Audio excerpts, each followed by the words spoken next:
N'étant plus heureuse avec son mari Cédric, Delphine Jubilard souhaitait divorcer et refaire sa vie avec son amant. Amoureuse de cet homme rencontré quelques mois plus tôt sur une application de rencontre, la jeune femme aurait le temps de lui envoyer un dernier message juste avant sa disparition. Depuis plusieurs mois, Delphine Jubilard était tombée amoureuse d'un autre. Rencontré sur le site de rencontre extra-conjugale Glidin, son amant de Montauban était devenu son plus fidèle confident au quotidien et les amoureux s'envoyaient régulièrement des messages enflammés. Le Parisien a dévoilé le dernier SMS que l'infirmière d'Albi aurait envoyé à son amant à 22h19 le 15 décembre 2020, quelques heures seulement avant sa disparition. Il s'agirait en réalité d'un selfie en combi short accompagné de ces mots « Moi aussi envie de toi, j'attends que ça, que ton lit soit le mien ». Fait étrange, Louis se souvient que sa maman portait ce jour-là un pull rouge et un pantalon bleu en début de soirée puis qu'elle se serait rapidement mise en pyjama. L'a-t-elle réalisé discrètement lorsqu'elle était seule dans sa chambre? Le journal a également retracé la dernière soirée de la maman de Louis et Elia avant sa disparition. La famille Jubilard serait passée à table un peu après 20h.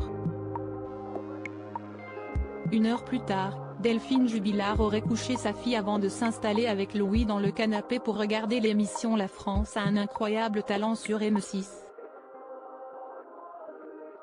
Cédric Jubilard serait sorti de la maison vers 21h pour fumer et marcher dans le quartier pendant une heure selon le témoignage d'une voisine. Louis serait ensuite parti se coucher vers 22h55.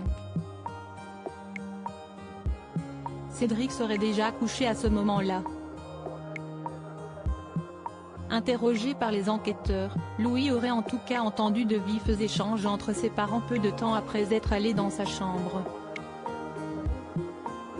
Alors puisque si est comme ça, on va se séparer aurait-il ainsi entendu. Cédric était-il tombé sur le SMS de Delphine à son amant? Des voisines auraient ensuite entendu vers 23h07 les cris d'une femme.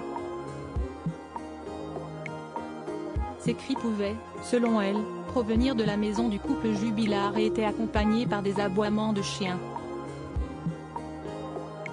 Concernant le téléphone de Delphine, l'application WhatsApp a été ouverte à minuit 9 et l'activation de la caméra à 1h34. Le téléphone de Cédric est resté éteint de 22h08 avant d'être rallumé à 3h53, quelques minutes après qu'il ait, selon ses dires, été réveillé par les pleurs de sa fille Elia. Sur son téléphone, les enquêteurs ont retrouvé des photos de l'amant de sa femme. Il n'a pas souhaité expliquer la provenance de ces photos, ni les raisons pour lesquelles elles étaient sur son téléphone portable. Cédric Jubilard reste présumé innocent des faits qui lui sont reprochés jusqu'au jugement définitif de cette affaire.